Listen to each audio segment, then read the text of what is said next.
Shalom, Assalamualaikum warahmatullahi wabarakatuh.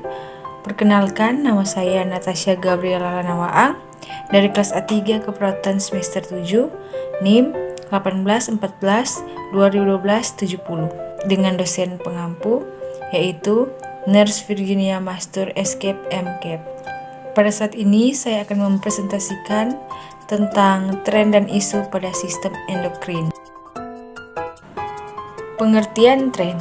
Tren adalah hal yang sangat mendasar dalam berbagai pendekatan analisa.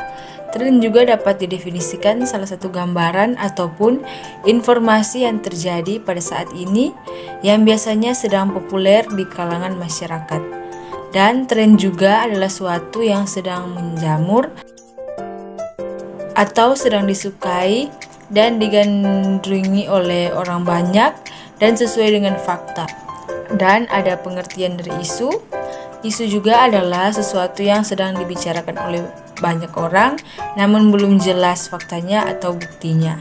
Selanjutnya ada tren dan isu sistem endokrin di Indonesia. Yang pertama itu ada tren dan isu sindrom Cushing atau CS adalah sindrom klinis yang terdiri dari gejala dan tanda-tanda yang mencerminkan beredar glukokortikoid berlebihan atau GC konsentrasi.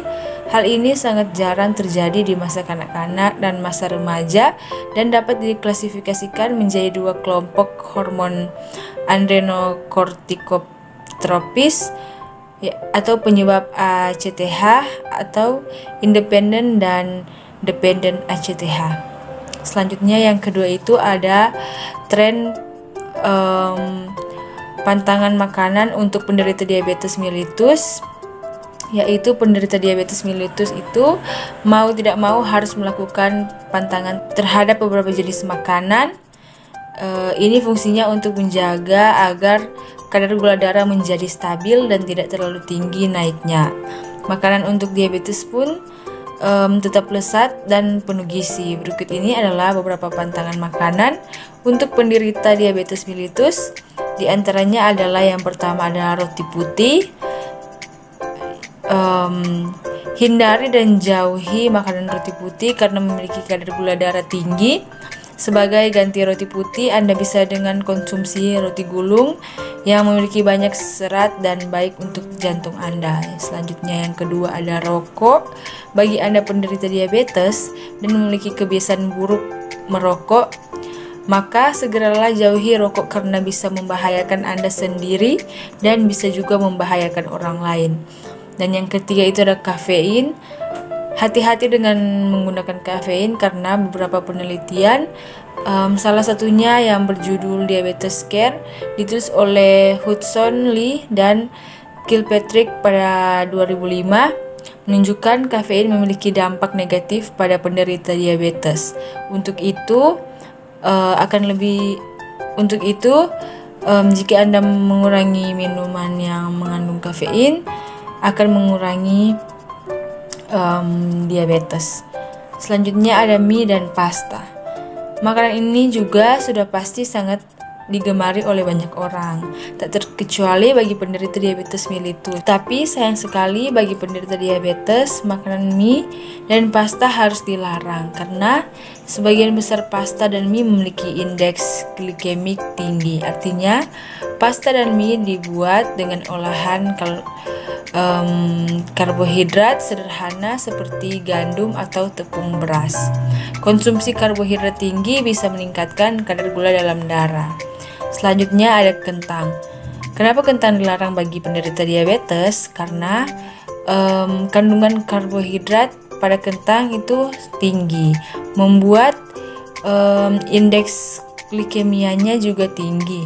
Untuk itu, kurangi konsumsi kentang baik yang dipanggang, direbus maupun digoreng. Dan yang ketiga di sini ada isu pengobatan penyakit diabetes. Nah, penyakit diabetes ini mungkin menjadi salah satu penyakit yang sangat dikhawatirkan oleh kebanyakan orang. Nah, hal ini dikarenakan banyaknya masyarakat Indonesia yang menderita penyakit tersebut dan sebagian besar memang berakhir pada kematian. Berikut ini ada beberapa cara untuk mengobati penyakit diabetes secara alami, namun tidak seutuhnya menyembuhkan penyakit diabetes secara total. Yang pertama itu ada lidah buaya, salah satu bahan alami yang dapat Anda manfaatkan untuk membantu menstabilkan gula darah adalah dengan lidah buaya. Selanjutnya yang kedua ada hindari makanan yang kaya akan gula sederhana. Nah, gula sederhana ini merupakan suatu zat yang menjadi pemicu kadar gula darah meningkat. Selanjutnya itu yang terakhir senam. Dan di sini ada penelaksanaan pada gangguan sistem endokrin. Yang pertama, tata laksana medis pada sindrom Cushing. Nah, fokus utama pengobatan sindrom Cushing ini adalah mengurangi kadar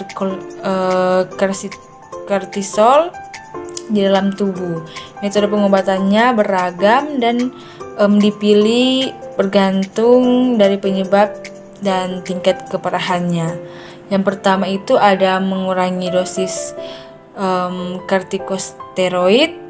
Yang kedua ada operasi, yang ketiga ada radioterapi, yang keempat ada obat-obatan. Nah, cara menangani sindrom Cushing ini juga bisa melalui obat-obatan. Nah, bila prosedur operasi dan radiasi tidak berhasil, konsumsi obat-obatan ini bertujuan untuk mengontrol produksi kortisol dalam tubuh. Dan selanjutnya ada adrenalektomi. Nah, apa jadinya bila 4 metode pengobatan di atas tidak berhasil? Ada suatu tindakan terakhir yang bisa ditempuh, yaitu adrenalektomi. Tindakan ini dilakukan untuk mengangkat kelenjar adrenal. Artinya tubuh dapat lagi memproduksi kortisol secara berlebihan. Namun mereka yang menjalani adrenalektomi harus menjalani terapi pengganti glukokortikoid dan mineralokortikoid sepanjang hidupnya. Saat ini saya akan merekomendasikan salah satu kampus yang ada di Manado, yaitu Universitas Pembangunan Indonesia Manado, yang letaknya ada di Bahu, Lingkungan 2. Dan UNPI juga mempunyai 6 fakultas.